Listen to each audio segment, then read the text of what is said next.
तो डेयरडेविल के last episode के अंदर हमने देखा था कि डेयरडेविल की सीरीज़ के साथ हमारे शैडोलैंड की सीरीज़ का भी एंड होता है, जिसके आखिर में हमने देखा कि मैड मैडॉग न जाने यहाँ से कहाँ गायब हो चुका है, पूरा का पूरा शहर जल रहा है और अब उसके बाद क्या होगा। तो उस पूरे की पूरे इवेंट के खत्म होने के बाद हमारे पास आज डेयरडेविल का इशू नंबर 512 है, जो कि इसी सवाल का जवाब देगा कि आखिरकार शैडोलैंड के खत्म होने के बाद अब आगे डेयरडेविल की स्टोरीज में क्या होने वाला है, शहर का क्या हाल होगा और पुलिस वाले उसके ऊपर क्या कर रहे हैं। तो चलिए बिना किसी और बात के फौरन से अपनी आज की इस वीडियो को स्टार्ट करते हैं।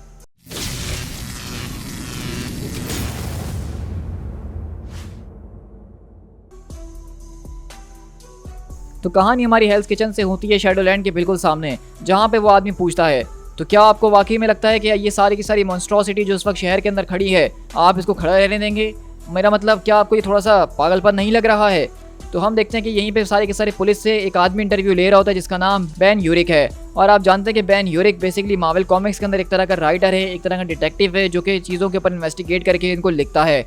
तो वहीं से हम देखते हैं कि डिटेक्टिव कहते हैं देखो, अगर तुम यहाँ पे एक जवाब की तलाश कर रहे हो जिसको तुम प्रिंट कर सको, तो मेरे ख्याल से तुम्हें अपनी ट्यून को चेक करना चाहिए कि तुम मुझसे किस तरीके से बात कर रहे हो।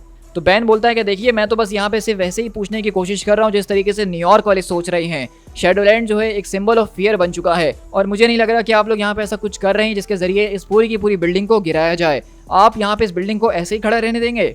तो वहीं से डिटेक्टिव कहते हैं देखो, सबसे पहली बात तो ये मैटर पुलिस का नहीं है। मैं तुम्हें ये नॉलेज में बता देना चाहता हूँ कि ये बिल्डिंग परमिट वालों का सारा डिसीजन होगा। ये सिटी हॉल के पास पूरा का पूरा मैटर जाएगा और जब NYPD के पास वहाँ से कोई डिसीजन आएगा तो उसके बाद ही हम इसके खिलाफ एक्शन ले सकते हैं। हम ऐसी किसी बिल्डिंग को यहाँ पे गिरा नहीं सकते हैं। तो वहीं पर यूरिक बोलता है well thanks for the official link detective Kurtz. चलिए अब मैं अपने रिकॉर्डर को बंद कर देता हूँ। तो क्या आप मुझे वाकई में बताना चाहेंगे कि इस वक्त सच में क्या चल रहा है?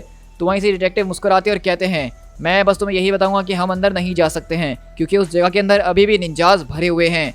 अगर तुमने इस बात को छापा कल के पेपर के अंदर तो बात याद रखना कि कल मैं तुम्हें खुद ही आके इस बिल्डिंग के अंदर धकेल दूंगा।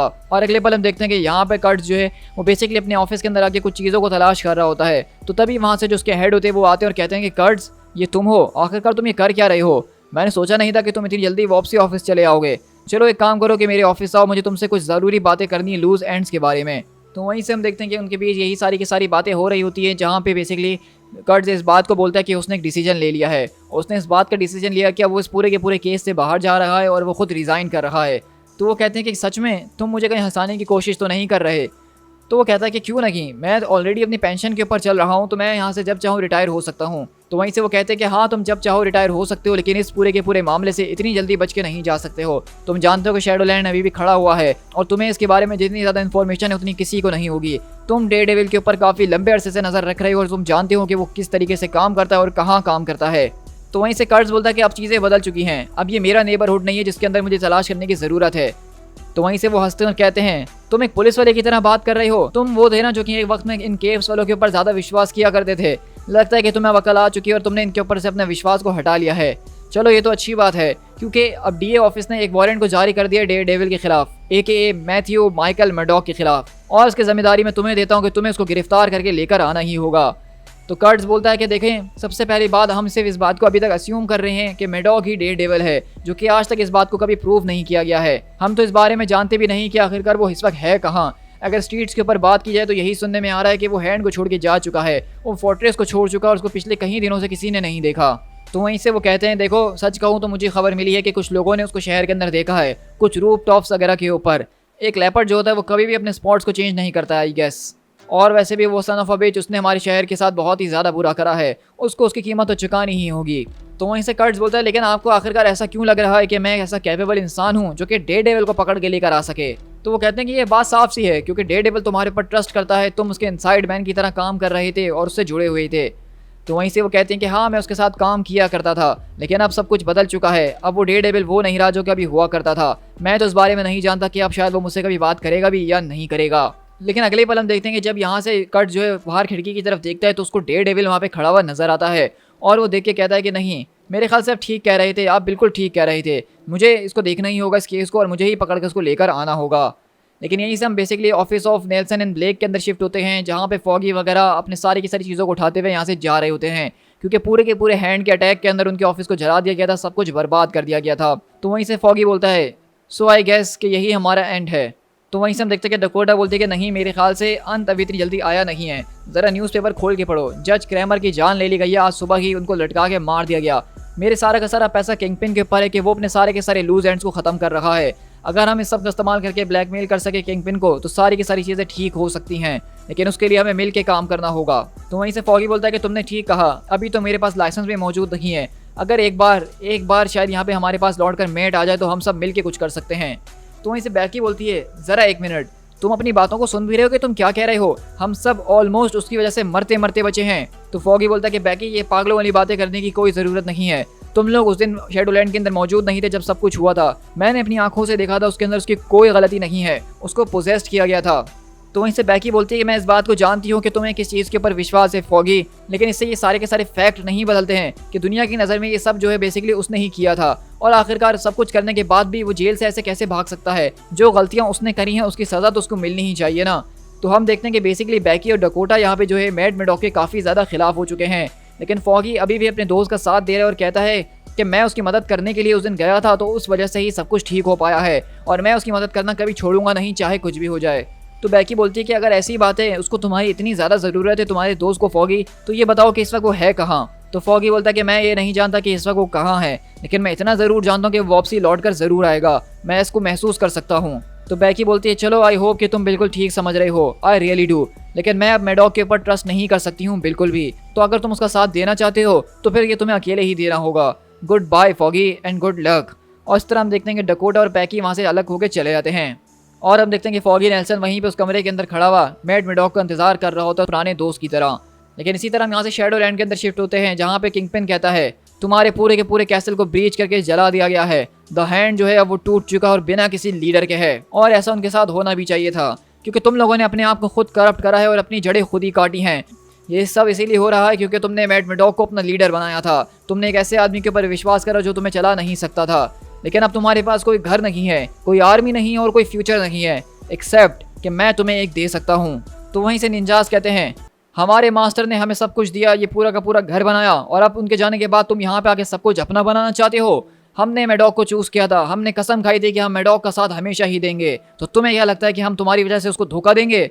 लेकिन अगले ही पल हम देखते हैं कि यहाँ से लेडी डेड स्ट्राइक आके उसकी गर्दन को उसके धड़ से अलग करती है, और वहीं से किंगपिन उस थ्रोन के ऊपर बैठता और कहता है, क्लियरली बिल्कुल अब ऐसा ही होगा जैसा मैं चाहूँगा। लेकिन इसी तरह हम यहाँ से लूक केज और आयरन फिस्ट के पास शिफ्ट होते हैं, जो कि शहर के अंदर मौजूद हैं और पता लगाने की कोशिश कर रहे होते हैं कि आखिरकार मैडॉक का कोई नामो निशान मिला या नहीं मिला।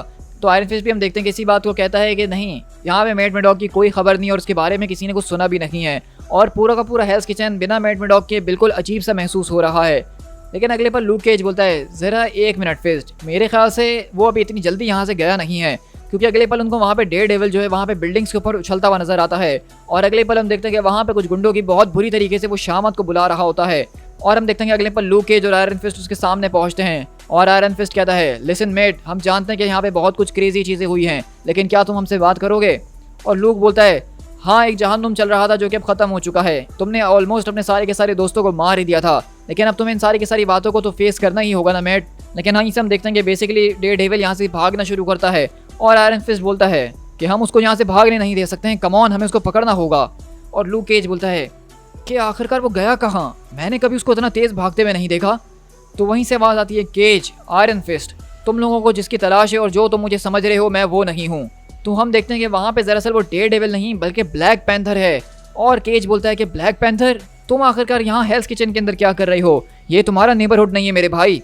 तो वहीं से ब्लैक पैंथर कहता है, अब से ये मेरा ही नेबरहुड है, जाओ और इस बात को जाके सब में फैला दो। लेकिन इसी के बाद हम यहाँ से चाइना टाउन के अंदर शिफ्ट होते हैं, जहाँ हम देखते हैं कि यहाँ पे घर के अंदर डकोटा घुसते हुए आ रही होती है, और उसको एक लेडी यहाँ पे रोकती है, और वो कहती है कि तुम्हें यहाँ से जाना होगा लेडी, मैं तुम्हें यहाँ पे अंदर आने नहीं दे सकती हूँ, तुम जानती हो कि मैं कौन हूँ? तो वो कहती है कि मैं एग्जैक्टली तुम्हें बहुत अच्छे तरीके से जानती हूँ night nurse, how about you, क्या तुम मुझे जानती हो? मेरा नाम है डकोटा नॉर्थ, क्या इससे तुम्हारे दिमाग में कोई घंटी वंटी बजी है? तो वहीं से वो कहती है, हाँ मैं तुम्हें पहचानती हूँ, लेकिन अगर तुम यहाँ पे डेयरडेविल का पूछने के लिए आई हो तो आई स्वेयर कि मुझे इसके बारे में कुछ नहीं पता। तो डकोटा कहती है कि तुमसे किसने कहा कि मैं यहाँ डेयरडेविल की तलाश कर रही हूँ? और अगले ही पल हम देखते हैं कि यहाँ पे दरअसल कोई और नहीं बल्कि ब्लैक टेंटुला नाइट नर्स के पास मौजूद होता है, जो कि दरअसल मरा नहीं बल्कि बहुत बुरी तरीके से जख्मी है, और डकोटा उसको ढूंढते हुए यहाँ तक पहुँच गई है। और डकोटा उससे पूछती है कि आखिरकार उसको ये सारा का सारा हाल किसने करा, तो वो यही बताता है कि सबके पीछे वाइट टाइगर थी। तो वहीं से डकोटा बोलती है कि आखिरकार तुम डेयरडेविल के साथ किस तरीके से काम कर रहे थे और तुमने उसको रोकने के लिए कुछ भी नहीं करा। तो ब्लैक टेंटुला बोलता है कि दरअसल इस पूरे के पूरे मिशन के अंदर मैं और मास्टर ईजो एक साथ थे, लेकिन डेयरडेविल ने मास्टर ईजो को इस शहर से ही बाहर निकाल दिया और मैं बिल्कुल अकेला हो गया था। मैं जहाँ तक उसको रोक सकता था मैंने रोका, और उसके बाद जब उनको ज़्यादा शक हुआ तो वाइट टाइगर ने मुझे जान से मारने की कोशिश करी।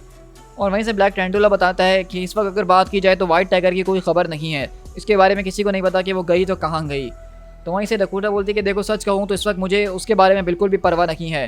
तो ब्लैक टेंटुला बोलता है कि मतलब तुम्हें मैट की परवाह है, मैं जानता हूँ कि तुम दोनों के बीच कुछ चल रहा था, क्या मैंने ठीक कहा? तो कहती है हाँ श्योर, हमारे बीच जो कुछ भी चला था वो तकरीबन सिर्फ 6 घंटे के लिए ही चला था और उससे ज़्यादा कुछ भी नहीं। तो वहीं से ब्लैक टेंटुला बोलता है कि आई विश कि मैं तुम्हें बता पाता कि यहाँ पे मैट मेडॉक कहाँ है, लेकिन सच तो यही है कि मुझे भी इस बारे में नहीं पता कि वो कहाँ चले गया है, लेकिन मुझे इस बात की खुशी है कि ये सब कुछ खत्म हो चुका है जो एक जहन्नुम यहाँ पे बना हुआ था। तो डकोटा बोलती है कि ख़त्म हो चुका है, तुम्हें सच में लगता है कि सब कुछ ख़त्म हो गया है? मुझे ऐसा नहीं लगता कि यहाँ पे अभी कुछ भी ख़त्म हुआ है, तब तक तो बिल्कुल भी नहीं जब तक हमें एक सवाल का जवाब ना मिल जाए। और अगले पल हम देखते हैं कि ये पूरा का पूरा शहर इस वक्त सिर्फ एक ही सवाल कर रहा है, जहाँ पे डिटेक्टिव कर्ट हो गए, यहाँ पे आयरन फिस्ट हो गया, लूक केज हो गई, डकोटा हो गई, सारे के सारे हैंड के लोग हो गए, यहाँ पे नेल्सन हो गया, कि आखिरकार इन सारी की सारी चीज़ों के बीच डेयरडेविल यानी कि मैट मेडॉक जो है वो कहाँ चले गया है। और इसी तरह हम देखते हैं कि हमारी कहानी यहाँ से कंट्री साइड के अंदर शिफ्ट होती है, जहाँ पे एक बस के अंदर हम देखते हैं कि कोई और नहीं बल्कि मैट मेडॉक मौजूद होता है। और वहीं से ड्राइवर बोलता है कि आप इस बारे में श्योर हैं कि आप यहीं पर उतरना चाहते हैं? टाउन अभी यहाँ से काफ़ी ज़्यादा दूर है, अगर आप चाहें तो मैं आपको वहाँ तक छोड़ सकता हूँ। तो मेडॉक कहता है कि नहीं, आपका बहुत शुक्रिया, मेरे ख्याल से मैं यहाँ से चल के ही ज़्यादा जाना पसंद करूँगा। दी एंड। सो गाइस, इसी के साथ हमारे पास डेयरडेविल की शैडोलैंड की स्टोरीज़ का आज फाइनली एंड होता है। यहाँ पे हमारे पास जो आज का इशूज़ था वो एक तरह का आफ्टर मैथ था कि शैडोलैंड के मेन इवेंट के ख़त्म होने के बाद क्या हुआ। तो उसके अंदर हुआ कुछ इस तरीके से कि बेसिकली किंगपिन जो है वो दी हैंड को अपने काबू में रख रहा है, जो कि बिल्कुल हमने वहाँ पे भी देखा था। अब यहाँ पे जो हमने कुछ नई चीज़ें देखी वो ये देखी कि किस तरीके से ब्लैक टेंटुला वो जिंदा है और वो मरा नहीं है। यहाँ पे डकोटा जो है वो डेयरडेविल की तलाश कर रही है, फॉगी डेयरडेविल की तलाश कर रही है, आयरन फिस्ट, लूक केज, हर कोई जो है बेसिकली मैट मेडॉक की तलाश कर रहा है। और मैट मेडॉक दुनिया की नज़र में ऐसा माना जा रहा है कि वही डेयरडेविल है और उसके खिलाफ एक वारंट भी जारी कर दिया गया है, जो कि डिटेक्टिव कर्ट्स का काम है उसको पकड़ना। लेकिन अगर यहाँ पे बात करें हम अपने डेयरडेविल की यानी मैट मेडॉक की, तो वो इस शहर को छोड़ के कहीं दूर चले गया है और अभी के लिए वो डेयरडेविल नहीं रहने वाला। लेकिन आपने ये बात भी देखी होगी कि किस तरीके से हमने देखा कि ब्लैक पैंथर जो है वो बेसिकली डेयरडेविल की जगह ले चुका है हेल्स किचन के अंदर। तो दरअसल अब होगा कुछ इस तरीके से कि यही जो डेयरडेविल की सीरीज़ में आपके साथ शेयर कर रहा था, अब इसके आगे के जो इश्यूज़ हैं उसका नाम चेंज करके black panther man without fear कर दिया जाएगा, जहाँ पे बेसिकली डेयरडेविल की जगह वो डेयरडेविल बनेगा और हेल्स किचन के अंदर काम करेगा। लेकिन ये सारी की सारी सीरीज़ ज़्यादा टाइम के लिए नहीं चलेगी और डेयरडेविल वापसी लौट कर आएगा एक नए स्टोरी आर्क के अंदर, जिसका नाम डेयरडेविल रीबॉर्न है। तो आप लोग मुझे बताइएगा कि अगर आप यहाँ पे ब्लैक पैंथर वाला डेयरडेविल का स्टोरी आर्क देखना चाहते हैं तभी मैं आपके साथ शेयर करूंगा, वरना वो इतना ज़्यादा इंपॉर्टेंट नहीं है। और फिर फ्यूचर में जाके बाद में हम जो है डेयरडेविल रीबॉर्न की स्टोरी को चैनल पे ऊपर लेकर आएंगे। तो इसके बाद जो हमारा अगला स्टोरी आर्क होने वाला है वो एक स्पाइडरमैन का स्टोरी आर्क होगा, जो कि आपको बहुत ज़्यादा पसंद आने वाला है, क्योंकि अगर आप पिछले स्टोरी आर्क्स को देखते हैं स्पाइडरमैन के तो ये बिल्कुल उसी से कनेक्टेड भी है। सो गाइस, इस वीडियो को लाइक ज़रूर कीजिएगा और मुझे कमेंट करके बताना ना भूलिएगा कि आपको ये पूरा का पूरा शैडोलैंड का इवेंट कैसा लगा। और अगर आप इसी तरह के ऑसम कॉमिक्स को हमारे चैनल पर डेली बेसिस पे एंजॉय करना चाहते हैं तो चैनल को सब्सक्राइब करना तो बिल्कुल भी मत भूलिएगा। So guys, this is P Tiger, मिलते हैं अपनी किसी और वीडियो के साथ। Till then, thank you so much.